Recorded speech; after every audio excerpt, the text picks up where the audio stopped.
大家好，今天我想和大家分享一下在加拿大购买房产以后，房产登记的不同方式。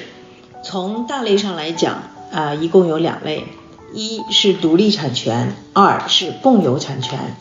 独立产权比较简单，也就是说一处房产登记在一个人的名下。那么根据 BC 省的法律，产权登记人并不绝对拥有100%的产权利益。如果是在一段伴侣关系之中同居2年以上，您的伴侣也可以主张房产的利益，即使他不在产权登记上。第二种是共有产权。加拿大的法律当中，共有产权也有2种性质，一种叫联权共有，另外一种叫分权共有。这2种有非常大的区别。下面我们先讲联权共有 （Joint Tenancy）。联权共有是指共同拥有房产的2名或2名以上的业主，他们对房产的拥有是绝对有同等的权利。比如说，有2名业主，那么他们个人的份额是各占50%。如果是3名业主，那么个人的份额是必须要各占1/3，也就是说他们必须要有同等的份额。如果在1名业主过世以后，他名下的这部分房产呢，就自动转移给其他在世的产权共有人。这意味着该财产不属于他个人的遗产，不受遗嘱的限制，不会拿到遗嘱的受益人当中去进行分配。那么一般来说，夫妻之间做联权共有是比较常见的。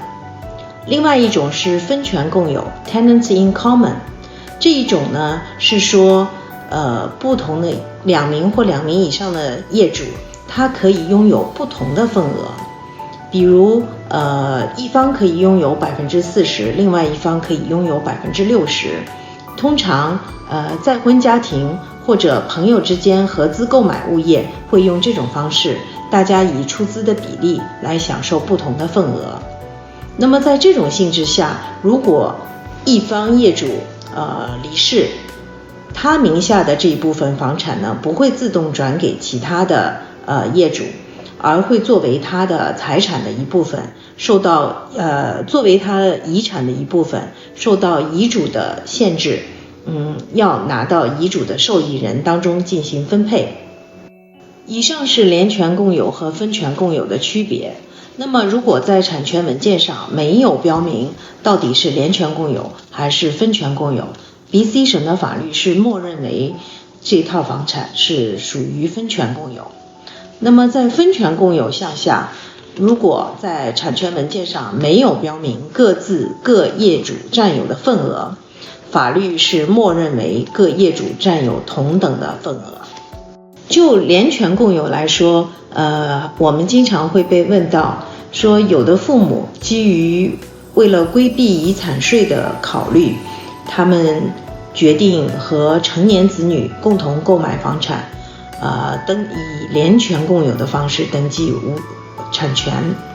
那么这种方式虽然是可以规避遗产税，但是在未来的10几年或者几十年当中，也会产生各种各样的法律问题。比如可能产生的后果有以下几点。第一，作为父母来说，有可能丧失了对该物业的控制权，因为如果子女不同意的情况下，您是不能把这套房产拿来出售或者做抵押贷款的。另外，父母和子女由于房产的增值，父母和子女在报税的时候可能都会面临一个 capital gain， 就是资本收益的税收。还有，虽然您规避了遗产税，但是可能还要支付一种叫财产转让税的税收。另外，如果子女在外面有债权人，他的债权人是可以主张这个房产的权利的，他可以要求这处房产拿来做抵押来还债。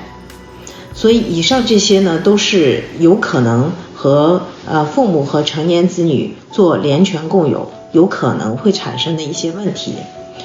希望大家在决定到底以哪一种方式登记产权的时候要多加考虑。好，以上我给大家粗略地讲了一下产权登记的方式，如果您还有问题，欢迎私信我。